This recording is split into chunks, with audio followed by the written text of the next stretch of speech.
Internet শেষ হলেও Facebook চলবে দ্রুত গতিতে। সেটিংস দেখুন। প্রথমে ফেসবুক অন করুন, এরপর এখান থেকে সেটিংস অপশনে যান।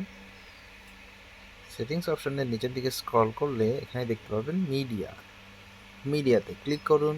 দেখুন ভিডিও কোয়ালিটি বলে একটি অপশন রয়েছে, যেখানে লেখা রয়েছে manage your default video quality and the amount of mobile data that you use with the following option. এখানে অপটিমাইজ অপশনটি রয়েছে। এই অপটিমাইজ অপশনে থাকলে আপনার ডেটা বেশি পরিমাণে খরচ হবে, কিন্তু যদি আপনি ডেটা সেভার অপশন ক্লিক করেন তাহলে আপনার কিন্তু ডেটা অনেকটাই বেঁচে যাবে।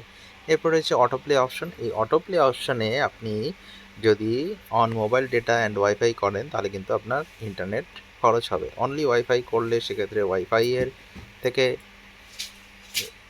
ডেটা ইউজ হবে। যদি আপনার বাড়িতে ফ্রি ওয়াইফাই কানেকশান থাকে তাহলে এই অপশনটিকে অন করে রাখবেন, আর যদি না থাকে শুধুমাত্র মোবাইলে ইন্টারনেট চলে তাহলে সেক্ষেত্রে নেভার অটোপ্লে ভিডিওস এই অপশনটি ক্লিক করে দেবেন। ভিডিও স্টার্ট উইথ সাউন্ড এই অপশনটিকে আনটিক করে রাখুন। রিডিউস 3D ফটো মোশন এটাকে টিক করে রাখুন। এই ভিডিও ভালো লাগলে তা কমেন্টে অবশ্যই জানাবেন, কারণ আপনাদের সাথে নিয়েই আমরা চলবো। লাইক, কমেন্ট, সাবস্ক্রাইব করতে ভুলবেন না যেন।